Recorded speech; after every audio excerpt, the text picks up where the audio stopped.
ठीक है, बिस्मिल्लाहिर्रहमानिर्रहीम। आपसे कल इलेक्ट्रॉन कैरियर्स के बारे में बात हुई थी। बताइएगा जरा सीक्वेंस में इलेक्ट्रॉन कैरियर्स के नाम मुझे रिवाइज करो।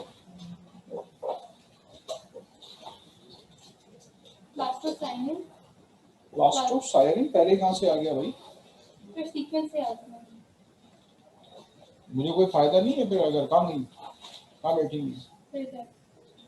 मुझे कोई फायदा ही नहीं है फिर तो। आप अगर रैंडमली सुनाएंगे तो इलेक्ट्रॉन ट्रांसपोर्ट चेन कैसे बताऊंगा? फोटो सिस्टम 2 के प्रोडक्ट्स में कौन सा था? प्लास्टोक्वेनिन। थियोफाइटिन था। क्यू थियोफाइटिन के प्रोडक्ट्स में कौन सा? प्लास्टोक्वेनिन क्यूए एंड क्यूबी। ठीक है, उसके बाद कौन सा था? Cytochrome complex BNF. ठीक है, साइटोक्रोम बीएनएफ कॉम्प्लेक्स। उसके बाद कौन सा था? प्लास्टोसाइनिन। फिर पेरिडॉक्सिन। Plastocyanin photo system 1। फिर क्या था? 3 आयरन सल्फाइड था। फिर फेरिडोक्साइन।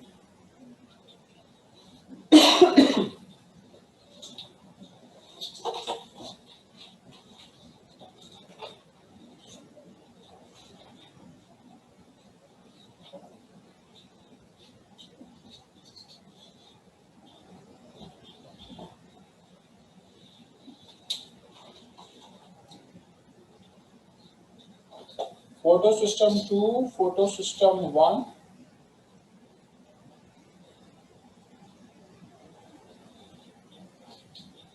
इसमें ये थियोफाइटिन मौजूद है, फिर प्लास्टोक्वेनिन क्यूएन क्यूबी मौजूद है, फिर आपके पास यहाँ पे साइटोक्रोम बीएनएफ कॉम्प्लेक्स मौजूद है, फिर प्लास्टोसाइनिन मौजूद है, फिर ये 3 आयरन सल्फाइड मौजूद है, फिर ये फेरिडोक्साइन मौजूद है। लेकिन सबसे पहले होगा क्या? अच्छा, मैं क्विकली इसके नाम भी लिख दूं। कल आपको नाम बताए जा चुके हैं। कल की क्लास में कौन नहीं था, जरा पॉइंट आउट तो करें जो आज बैठा हो। सारे थे क्लास में। Pheophytin, plastoquinone Q A and QB. फिर मौजूद है cytochrome BNF complex.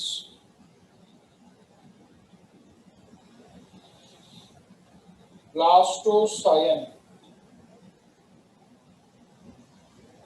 Iron sulphide,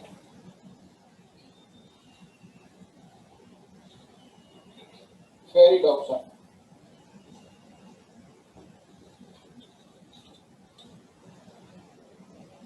चलिए, ये आपके पास मुख्तलिफ इलेक्ट्रॉन कैरियर्स हैं। ठीक है, सबसे पहले होगा क्या कि ये जो फोटो सिस्टम 2 का जो क्लोरोफिल है, ये अपने 2 इलेक्ट्रॉन्स रिलीज करेगा। वो किसको देगा? 2 इलेक्ट्रॉन्स थियोफाइटिन को देगा। ठीक है, सबसे पहले ये 2 इलेक्ट्रॉन्स देगा थियोफाइटिन को।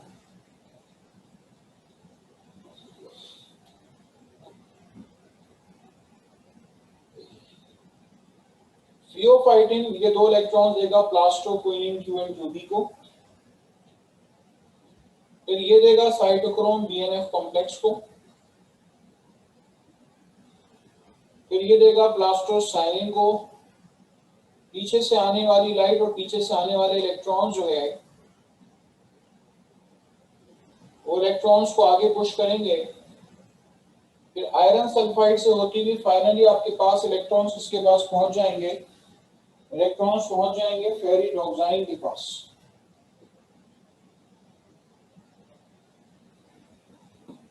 ठीक है, इलेक्ट्रॉन्स पहुंच जाएंगे फेरिडोक्साइन के पास। तो फेरिडोक्साइन के पास ये 2 इलेक्ट्रॉन्स पहुंच जाएंगे। तो ये जगह जहां मैं हिट कर रहा हूं, ये जगह मैंने आपको लेबल करवाई थी कि ये स्ट्रोमा है। स्ट्रोमा में क्या पड़ा हुआ होगा? स्ट्रोमा में पड़ा हुआ होगा NADP+। ठीक है, स्ट्रोमा में पड़ा हुआ होगा NADP+। Nicotinamide adenine di nucleotide phosphate, इसमें पड़ा हुआ होगा NADP+। तो ये 2 इलेक्ट्रॉन्स किसको मिल जाएंगे? ये 2 इलेक्ट्रॉन्स NADP+ को मिल जाएंगे। अगर और करिए NADP+ को अगर आप 1 इलेक्ट्रॉन देंगे तो ये कन्वर्ट हो जाएगा NADP न्यूट्रल के अंदर, और NADP न्यूट्रल को अगर आप एक और इलेक्ट्रॉन देंगे तो ये कन्वर्ट हो जाएगा NADP-1।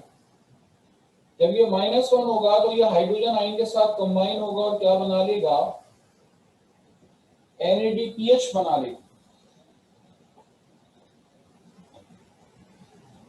ठीक है, इस तरह से ये क्या बना लेगा? इस तरह से ये NADPH बना लेगा।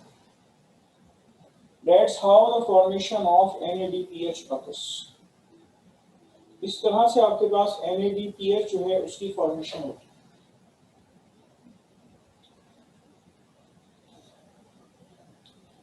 ठीक है, that's how the formation of NADPH takes place। आप पढ़ रहे हैं इस वक्त लाइट डिपेंडेंट रिएक्शन।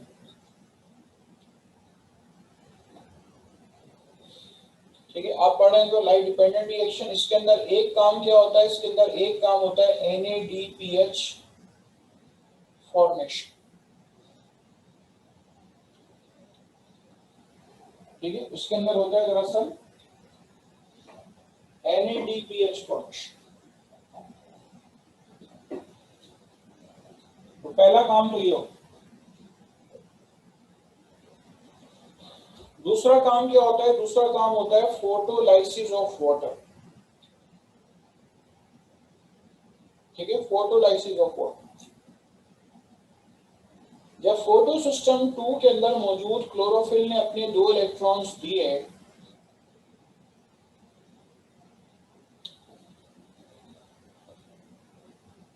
ठीक है, क्लोरोफिल ने जब अपने 2 इलेक्ट्रॉन्स दिए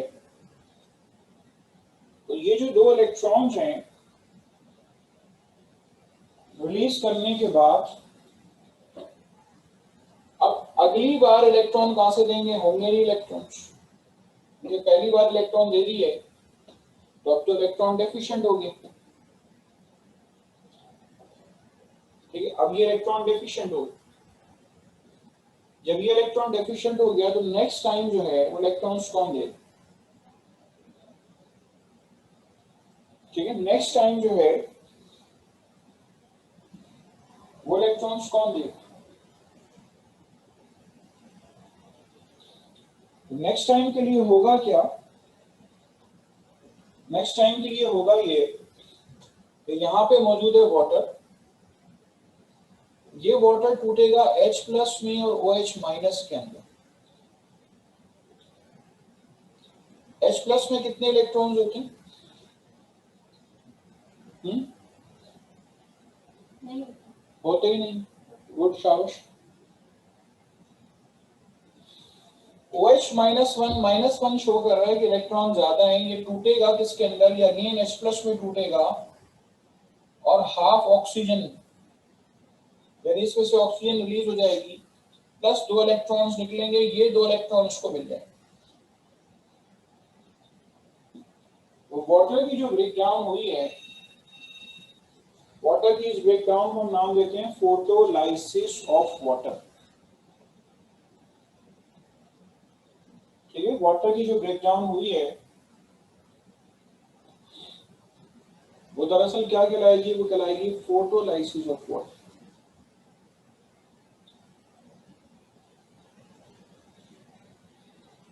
ठीक है, वाटर की जो ब्रेकडाउन हुई है वो कहलाएगी फोटोलाइसिस ऑफ वाटर।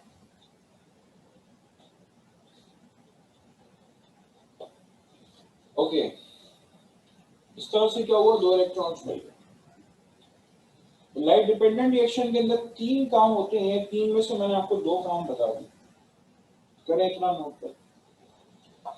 ये सीख वही सकता है जिसको इलेक्ट्रॉन कैरियर्स के नाम याद हो, इसीलिए मैंने आते के साथ ही आपसे इलेक्ट्रॉन कैरियर्स के नाम पूछे।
चलिए आगे बात करूं।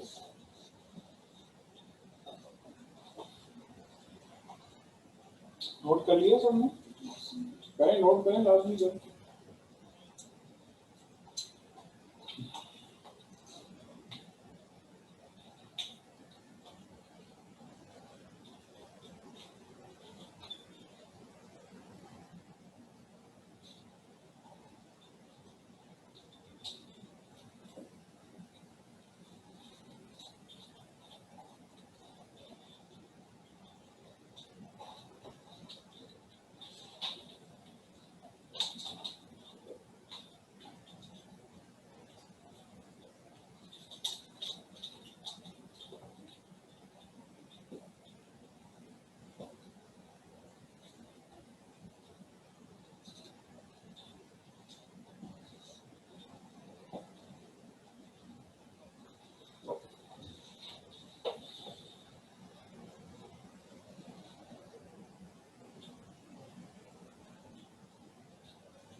आपके ध्यान में एक बात आ सकती है कि सर अगर हम पानी को धूप में रख दें तो क्या वो इस तरह से 2 इलेक्ट्रॉन रिलीज कर देगा? तो सवाल ये है कि नहीं, ऐसा नहीं होगा। यहाँ पे जब थाइलाकोइड के अंदर ये वाटर की ब्रेकडाउन होती है तो यहाँ पे कैटलिस्ट भी रोल प्ले करते हैं, ठीक है। यहाँ पे कैटलिस्ट भी रोल प्ले करते हैं, एंजाइम्स भी रोल प्ले करते हैं, तो कहीं जाके वाटर की ब्रेकडाउन होती है, वरना उसके बगैर वाटर की ब्रेकडाउन नहीं होती, ठीक है। चलें आगे बढ़ो, ठीक है। इसके बाद आइए फर्दर, अब मैं बोलूंगा तो आप लिखेंगे नहीं। वाटर के टूटने से एक हाइड्रोजन आयन ये बना है और एक ये बना है।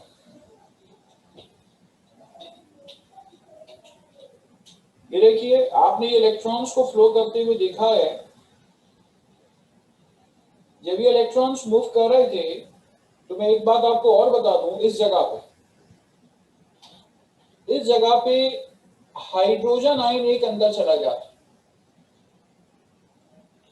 नोट्स पढ़ेंगे या किताब पढ़ेंगे तो लिखा हुआ है 2 हाइड्रोजन आयन आके सिर्फ अटैच होते हैं इसके साथ, ठीक है। एक वापस चला जाता है और एक अंदर चला जाता है,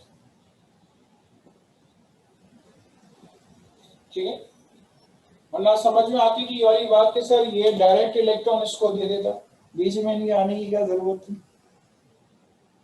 तो इन इलेक्ट्रॉन्स को मूव करने का असल मकसद हाइड्रोजन आयन को अंदर भेजना भी था। 1, 2 और ये 3 हाइड्रोजन आयन यहाँ पे बन गए। 3 हाइड्रोजन आयन यहाँ पे अंदर मौजूद।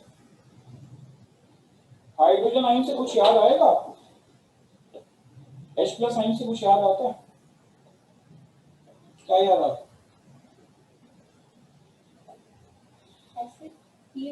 शाबाश, एक्सीलेंट, जबरदस्त। पीएच याद आता है? पीएच की डेफिनेशन बताओ। Negative fluoride from H+ ion good, जबरदस्त, वेरी अच्छी है, बता रही है। इसी क्लास में पूछा, नहीं बताया, माशाल्लाह। आप ये देखो क्या कहते हैं कि जब हाइड्रोजन आयन अंदर ज्यादा हो गए तो अंदर की पीएच और बाहर की पीएच में फर्क आ जाता है। बाहर वाला पीएच और भी इसलिए फर्क आता है कि बाहर जो फ्री हाइड्रोजन था वो जब इसके साथ जुड़ गया तो बाहर कम हो रहे हैं हाइड्रोजन आयन H+ आयन, और अंदर फ्री हाइड्रोजन आयन ज्यादा हो रहे हैं। इससे क्या होता है, अंदर की पीएच और बाहर की पीएच में, यानी कि अंदर की एसिडिटी बाहर की एसिडिटी में फर्क आ जाता है। अब जरूरत किस बात की है, दोनों जगह की एसिडिटी जो है वो बैलेंस की जाए। वो बैलेंस कैसे होगी, ये देखिए, वो बैलेंस कैसे होगी। ये जो 3 हाइड्रोजन आयन है, यहाँ पे एक मशीनरी होती है, उसका नाम है ATP synthase complex. ATP synthase complex की मशीनरी यहाँ पे मौजूद होती है, ठीक है। एटीपी सिंथेस कॉम्प्लेक्स की मशीनरी, ये 3 हाइड्रोजन आयन इसमें से गुजरेंगे तो ये मशीनरी रन करेगी और एनर्जी बनाएगी। जब बेटा वो एनर्जी बनाएगी, एनर्जी बनाने पे क्या होगा कि स्टोमा में पड़ा हुआ होगा एडीपी, एक फॉस्फेट के साथ जुड़ेगा और क्या बना देगा, एटीपी बना देगा।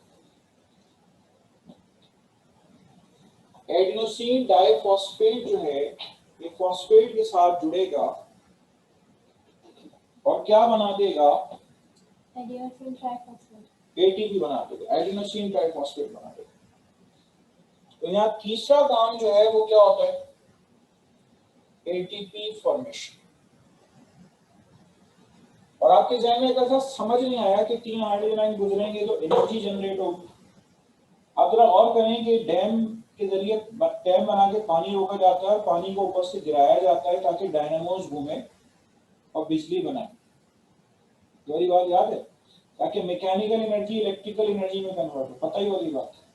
तो यहाँ पर भी यही हो रहा है कि जो 3 हाइड्रोजन आयन इससे रन करेंगे, अंदर से बाहर आएंगे, तो इसकी मशीनरी रन करेगी। जब इसकी मशीनरी रन करेगी तो मशीनरी रन होने पर क्या होगा, आपके पास एटीपी फॉस्फेट के साथ जुड़ जाएगा और क्या बना देगा, एटीपी बना देगा। So that's how the formation of ATP occurs. इस तरह से आपके पास एटीपी की फॉर्मेशन होती है। ठीक है, कर लेंगे। एक एक लॉजिकल बात याद रखनी है, अंदर से बाहर आ रहे हैं, क्यों आ रहे हैं, अंदर की एसिडिटी बढ़ गई थी बाहर के मुकाबले, तो एसिडिटी को बैलेंस करने के लिए वो बाहर आ रहा है। Highly logical. आप देखें, अगर आपको ऐसा लगेगा बायोलॉजी भी साथ साथ चल रही है, केमिस्ट्री भी साथ साथ चल रही है, टॉपिक ही ऐसा। और याद रखिए आपकी तमाम स्टडीज इंटीग्रेटेड होती हैं, सिर्फ बायोलॉजी में रहकर बायोलॉजी नहीं पढ़ सकते। ठीक है,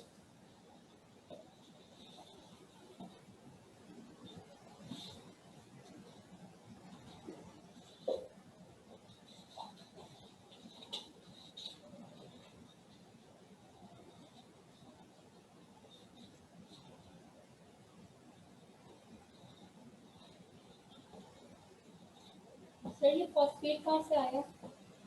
स्ट्रोमा में पड़ा हुआ एनएडीपी नहीं, जो वहाँ पे स्ट्रोमा है ना वहाँ पड़ा हुआ हो। अगर एक बात गौर करें, अभी हम जब आप लोग अपना काम करते रहे, मैं इनसे बात कर रहा हूँ, जब हम लाइट इंडिपेंडेंट रिएक्शन की बात करेंगे तो हम वहाँ क्या कहेंगे, हम वहाँ कहेंगे एटीपी इस्तेमाल हुआ। एटीपी इस्तेमाल होने का मतलब क्या होता है कि एटीपी एडीपी प्लस फॉस्फेट में कन्वर्ट होगा, और वो जो इस्तेमाल शुदा होंगे उसका तो फॉस्फेट वहीं पड़ा हुआ होगा। ठीक है, तो सिर्फ फॉस्फेट का बॉन्ड बनाने के लिए एडीपी के साथ ये सारा का सारा काम।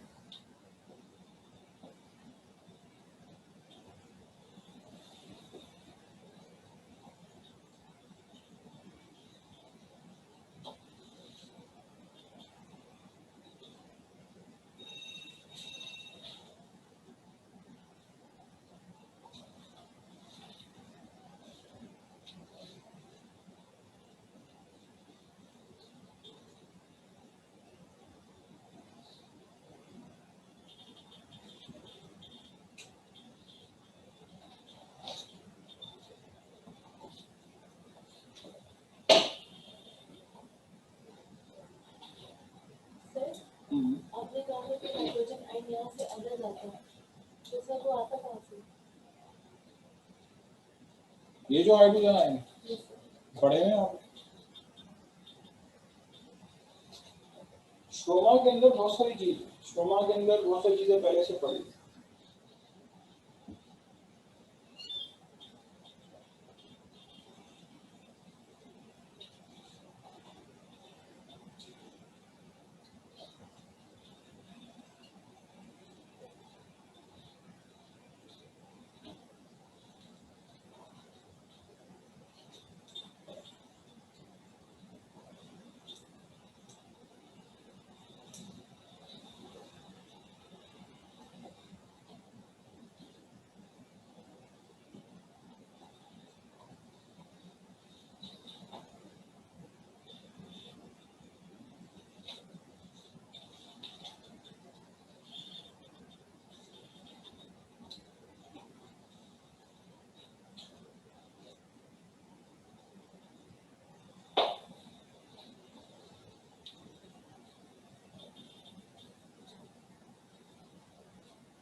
कर लिया सबने सही से? चलिए, तो ये सारी चीजें जो मैंने आपको बताई हैं लाइट डिपेंडेंट फेज कहलाता है। और ये जो इलेक्ट्रॉन्स का फ्लो आपको नजर आ रहा है इधर, इसको हम नाम देते हैं जेड स्कीम। जेड स्कीम क्यों कहते हैं? क्योंकि ये जिगजैग मैनर में हो रही है। ये देखो इस तरह से हो रही है।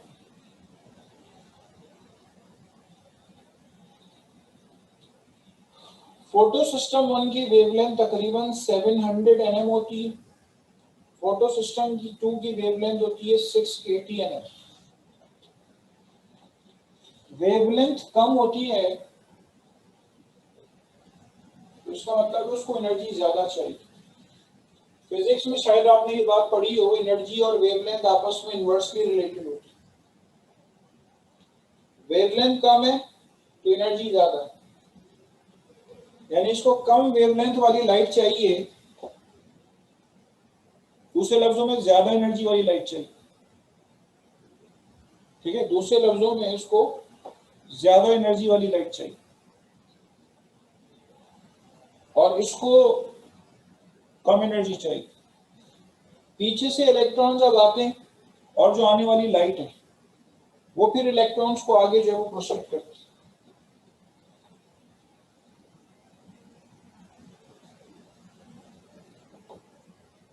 ठीक है,